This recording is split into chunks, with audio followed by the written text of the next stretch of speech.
Le récit de Saint Marc d'aujourd'hui montre l'état de deux patients. L'un souffrait d'hémorragie depuis 12 ans et son état empirait de jour en jour. L'autre était dans un état critique. Mon bébé est presque mort.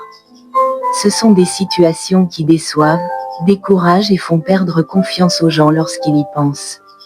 Cependant, la puissance et la miséricorde de Dieu révélées dans la guérison de Jésus ont allumé un feu d'espoir pour l'humanité. Jésus guérit la femme hémorragique et la fille de Jaïrus.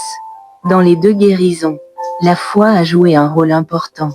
Par la foi, la femme et le chef de la synagogue vinrent vers Jésus et le supplièrent, au lieu de chercher refuge auprès d'autres personnes ou de moyens de guérison. De plus, bien que conscients de la gravité de leur maladie, tous deux décidèrent de mettre toute leur confiance en Jésus. Voyant une foi aussi forte, Jésus agit avec autorité. « Ma fille, ta foi t'a sauvée ». Face aux difficultés et aux adversités de la vie, la foi des chrétiens subit de nombreux défis. Cependant, chacun doit être convaincu que c'est dans ces circonstances que notre foi s'affine et que la foi nous aide à rester ferme et à être prêt à accepter la volonté de Dieu. Espérons que, grâce à l'Évangile, chacun aura toujours une foi ferme en Jésus et en ses paroles, comme la femme hémorragique et le chef de la synagogue aujourd'hui.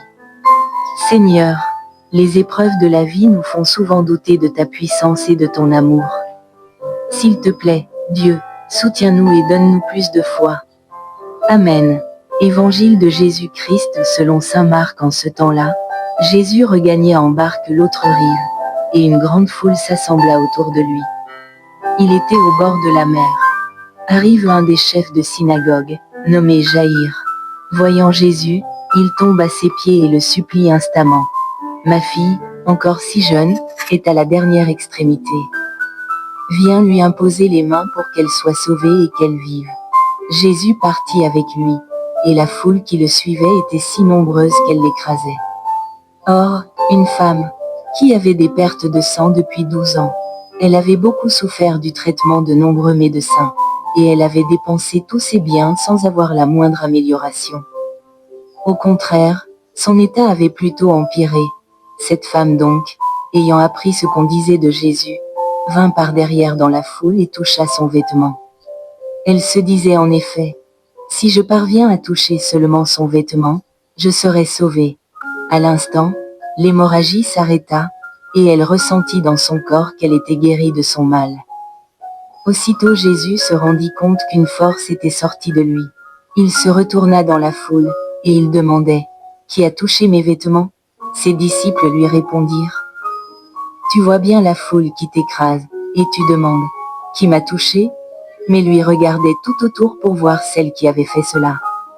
Alors la femme, saisie de crainte et toute tremblante, sachant ce qui lui était arrivé, vint se jeter à ses pieds et lui dit toute la vérité. Jésus lui dit alors, « Ma fille, ta foi t'a sauvée. Va en paix et sois guérie de ton mal. » Comme il parlait encore, des gens arrivent de la maison de Jaïr, le chef de synagogue, pour dire à celui-ci, « Ta fille vient de mourir. » À quoi bon déranger encore le maître? Jésus, surprenant ces mots, dit au chef de synagogue, « Ne crains pas, crois seulement. » Il ne laissa personne l'accompagner, sauf Pierre, Jacques, et Jean, le frère de Jacques.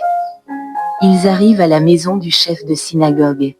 Jésus voit l'agitation, et des gens qui pleurent et poussent de grands cris. Il entre et leur dit, « Pourquoi cette agitation et ces pleurs? L'enfant n'est pas morte, elle dort. » Mais on se moquait de lui.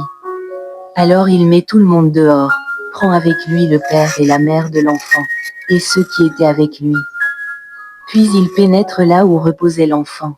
Il saisit la main de l'enfant, et lui dit, « Talitha koum », ce qui signifie, « Jeune fille, je te le dis, lève-toi. » Aussitôt la jeune fille se leva et se mit à marcher. Elle avait en effet 12 ans. Ils furent frappés d'une grande stupeur. Et Jésus leur ordonna fermement de ne le faire savoir à personne. Puis il leur dit de la faire manger. Acclamons la parole de Dieu.